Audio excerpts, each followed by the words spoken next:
అవసరమైతే ఆ నిధులను కూడా విద్యార్థులకే వెచ్చించండి అని చెప్పేటటువంటి పరిస్థితి మీది. అదే వాదన ముఖ్యంగా కొంత సోషల్ మీడియాలో సర్క్యులేట్ అవుతుంది, మీరు డిఏ పిఆర్సీల కోసం ఎక్కువగా ఫైట్ చేస్తున్నారు. డిఏ అంటే ప్రస్తుతం ప్రభుత్వం తీసుకున్న డెసిషన్ ప్రకారం డైలీ అన్నము, పిఆర్సీ అంటే ప్లేట్ రైస్ కర్రీ అనే సిచ్యువేషన్ ఉంది అనేటటువంటి మీమ్స్ ని ట్రోల్ చేస్తున్నటువంటి పరిస్థితి.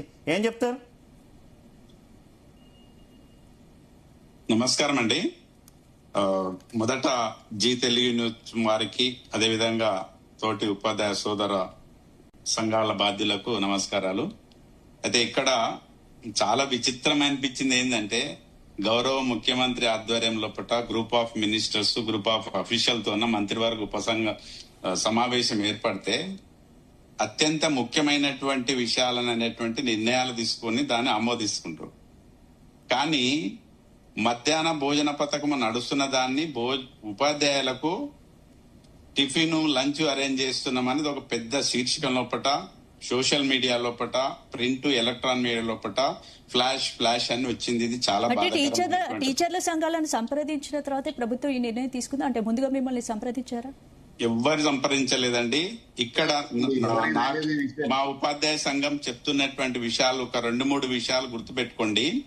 ఏంటంటే, ప్రభుత్వము మొన్న రీసెంట్ గా ప్రమాదంలో చనిపోతేనంటే ₹1 కోటి ఆ పైన అనేటువంటి బ్యాంకులతోన ఒప్పందం చేసుకుని దాని ఒక పబ్లిసిటీ చేసింది. అది ఆల్రెడీగా ఉన్నటువంటి స్కీమే. రెండవది, ఎంప్లాయీస్ హెల్త్ కార్డ్ సంబంధించినటువంటి మేము తీసుకొస్తున్నామని చెప్పి దాని విధి విధానం ప్రకటించలేదు. కానీ పబ్లిక్ లోపల ఏమనంటే, ఉపాధ్యాయులకు, ఉద్యోగులకు ఏమైనటువంటి అనారోగ్య సమస్యలు ఏర్పడితే ఆసుపత్రి ఖర్చులు మేమే భరిస్తున్నామని చెప్పడానికి. తర్వాత మూడవది ఏంటిదంటే, ప్రతి నెల మొదటి తారీఖు జీతాలు ఇస్తున్నామని చెప్పుకోవడానికి. ఇట్లా బదిలీలు చేసినాం, పదోన్నతులు చేసినాం, వాళ్ళకి ఇంకా అన్ని వచ్చినాము అని రేపటి నాడు డిఏల గురించి, పిఆర్సీల గురించి ఎక్కడ కొట్లాడతారో, సమాజం అంటే రోడ్డు మీదకి వస్తారో ఉపాధ్యాయులు, ఉద్యోగులు. కాబట్టి ఇట్లా సమాజం లోపల చైతన్యపరుస్తున్నారు వాళ్ళు.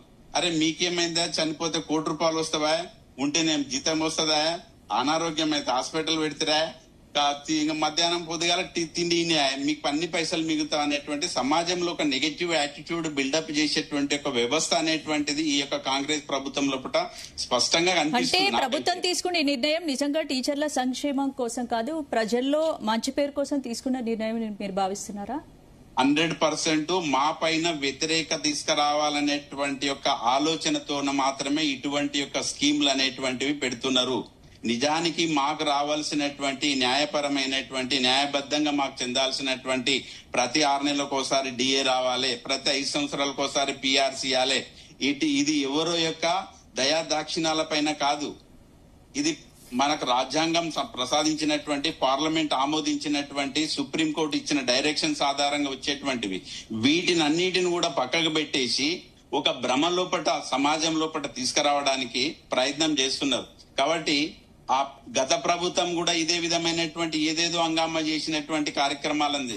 మరి ఈ ప్రభుత్వం కూడా ఎందుకంటే మేము మంచి చేస్తున్నాము కానీ వాళ్ళే రోడ్డు మీదకి వస్తున్నారు అనేటువంటి ఒక అట్మాస్ఫియర్ క్రియేట్ చేయాలనేటువంటిది మాత్రం స్పష్టంగా కనబడుతుంది. అది మంచి పద్ధతి కాదు. ఎందుకంటే టీచర్లు టిఫిన్ తినలేరా, టీచర్లు లంచ్లు తింటలేరా? మరి ఇన్నేళ్ల నుంచినటువంటిది లేదు, ఇప్పుడు ఎక్కడ వస్తుంది? పిల్లలకు నాణ్యమైన విద్య పెడదాం, 100% సపోర్ట్ చేద్దాం. ఏ విధమైనటువంటి క్వాలిటీని టెస్ట్ చేయడానికి ఆల్రెడీగా ఉంది, టెస్ట్ చేస్తారు. అదేదైనా ప్రాబ్లం ఉన్నటువంటి చెప్తారు. ఇవన్నీ చేయకుండా ఒక రకమైనటువంటి వాతావరణం క్రియేట్ చేసినటువంటిది అంటే ఇది ఈ ప్రభుత్వానికి మంచిది కాదు. ఇటువంటి మేము బరాబరి తింటాం, పిల్లలతో పాటే తింటాం, దానికి ఎన్నికోయేది ఏమి లేదు.